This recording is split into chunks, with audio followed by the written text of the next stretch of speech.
महाकुंभ के आयोजन में 40 करोड़ लोग आएंगे। सब कुछ काम अपने आप ऑटो मोड पर चलता हुआ दिखाई दे रहा है, क्योंकि लोग स्वतःस्फूर्त भाव के साथ उस कार्यक्रम के साथ जुड़ रहे हैं। जहां एक और भारत आज दुनिया की एक बड़ी ताकत बन रहा है, वहीं देश के सामने चुनौती भी है। याद करिए, पिछले 10 वर्ष में प्रधानमंत्री मोदी जी के अथक प्रयास के परिणाम स्वरूप हम सब आज देश की भारत 5वीं बड़ी अर्थव्यवस्था के रूप में उभरा है। अगले 3 वर्ष के अंदर भारत दुनिया की 3री बड़ी अर्थव्यवस्था बनने वाला है। पर भारत का 3री बड़ी अर्थव्यवस्था बनने का मतलब हर व्यक्ति की आय में वृद्धि होगी, रोजगार का अधिक से अधिक सृजन होगा, विकास के बड़े बड़े कार्य होंगे, इंफ्रास्ट्रक्चर के लिए, एजुकेशनल के क्षेत्र में, रोजगार के क्षेत्र में, निवेश के लिए ये अनेक कार्यक्रम होने जा रहे हैं। और इन कार्यक्रमों को जुड़ने का अवसर युवाओं को प्राप्त होगा। मुझे तो बहुत अच्छा लगा कि जिन 5 युवाओं ने आज यहां पे इस इंटरेक्शन में भाग लिया और जिस जनजातीय संस्कृति से जुड़ी हुई कला का प्रदर्शन यहां पर किया गया, अपनी परंपरा, अपनी लोक गाथा, अपनी परंपरा को यहां पर कितने शानदार तरीके से प्रस्तुत किया गया। याद रखना, इस संस्कृति को हमें जीवित रखना होगा और इसकी आधार पर, इनकी नींव पर ही हमें विकास के नित नए प्रतिमान को स्थापित करने की दिशा में आगे बढ़ना होगा। इसके लिए केंद्र और राज्य सरकारें अपने अपने यहां म्यूजियम बना रही है और ये देश का सौभाग्य है कि स्वतंत्र भारत में पहली बार भारत के सर्वोच्च संवैधानिक पद पर एक जनजातीय महिला राष्ट्रपति के रूप में विराजमान होकर के जनजातीय गौरव और भारत के गौरव को एक नई ऊंचाई तक पहुंचाने में अपना योगदान दे रही है। उन स्थितियों में आपका उत्तर प्रदेश में आगमन हुआ है। उत्तर प्रदेश का आपका यह आगमन उत्तर प्रदेश को देखने, नजदीक से समझने का एक अवसर भी आपको प्राप्त करेगा, प्रदान करेगा। और मुझे अच्छा लगा कि आपके मन में एक उत्कंठा है देश के प्रति, अपने समाज के प्रति, अपनी संस्कृति के प्रति। और याद रखना, जीवन में आगे बढ़ने का और स्वयं के उज्जवल भविष्य के लिए और आने वाली पीढ़ी के उज्जवल भविष्य के लिए हमारे सामने एक ही मंत्र होना चाहिए, और वह है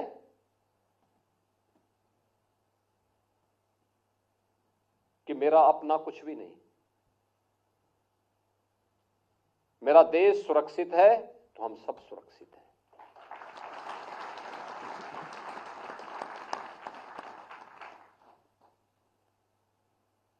उपासना विधि का अंतर हो सकता है,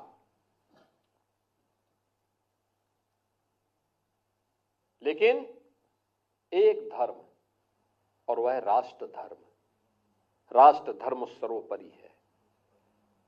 उस मामले में किसी प्रकार का कोई समझौता नहीं। और हमारा जनजातीय समुदाय तो हमेशा से, आज से नहीं,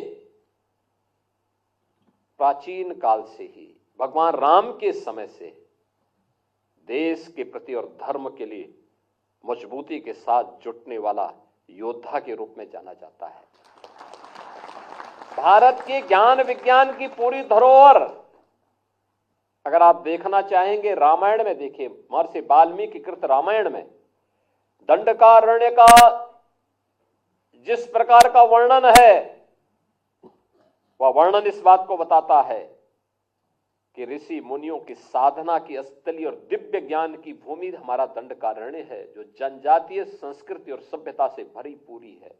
झारखंड और उड़ीसा से लेकर के और सुदूर आपके महाराष्ट्र तक पूरा विस्तृत भूभाग है, जिस भूभाग में इस जनजाति संस्कृति ने भारत की ज्ञान विज्ञान की धरोहर को सजो करके विपरीत परिस्थितियों में उसको आगे बढ़ाने का काम किया, उसका संरक्षण किया। और जब भी राष्ट्र और धर्म के सामने कोई चुनौती आई, उसका डट करके मुकाबला करने के लिए अपने आप को खड़ा किया। याद करिए वहां की सभ्यता और संस्कृति।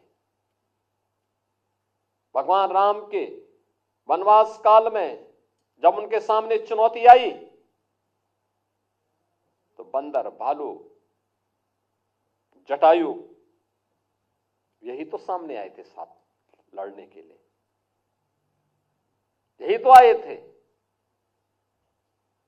इन्हीं लोगों ने मिलकर के उस समय धर्म की स्थापना के लिए, देश के लिए अपना सर्वस्व न्यौछावर करने के लिए भगवान राम की सेना का हिस्सा बनकर के समुद्र में भी 100 योजन का सेतु बंध का निर्माण करने का जो असंभव कार्य था वह भी संभव कर दिया। ये ताकत इस जनजातीय समुदाय में है, इन युवाओं में ताकत है। और उस ताकत के लिए, यानी जो संभव लगता है लोगों को, याद करिए आज से हजारों वर्ष पहले समुद्र में 100 योजन का पुल बांध दिया, जिससे भगवान राम की सेना इस पार से उस पार पहुंच जाए। ये साधना यही है, इस साधना की सिद्धि वही है। परिणाम आप सबके सामने है और उसी संस्कार से जुड़ने के लिए आपका लखनऊ आगमन हुआ है, भगवान राम की भूमि पर आगमन हुआ है। मुझे बहुत अच्छा लगा जब मुझे सिसोदिया जी की तरफ से एक आमंत्रण मिला, तो मेरे यहां कार्यक्रम लगे हुए थे, लेकिन मैंने कहा भी एक पौन घंटे का एक समय इसी में से निकालो, और यहां पर आप आए हैं। मुझे बहुत अच्छा लगा आप सबसे मिलकर के।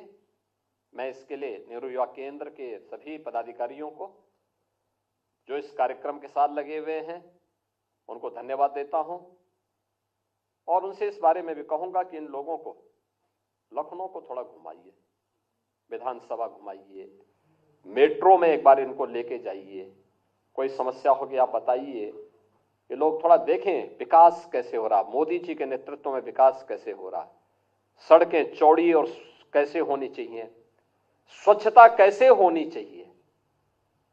देखिए आप स्वच्छता का जीवन में कितना भारी महत्व होता है। याद रखना, अगर हम स्वच्छता पर ध्यान दें, अपने इर्द गिर्द कहीं भी गंदगी नहीं होने देंगे, वृक्षारोपण और प्रकृति के जितने अधिक नजदीक रहेंगे उतने ही स्वस्थ रहेंगे, बीमारी हमसे दूर भागेगी। और उसके लिए स्वच्छ भारत मिशन प्रधानमंत्री मोदी जी की देन है।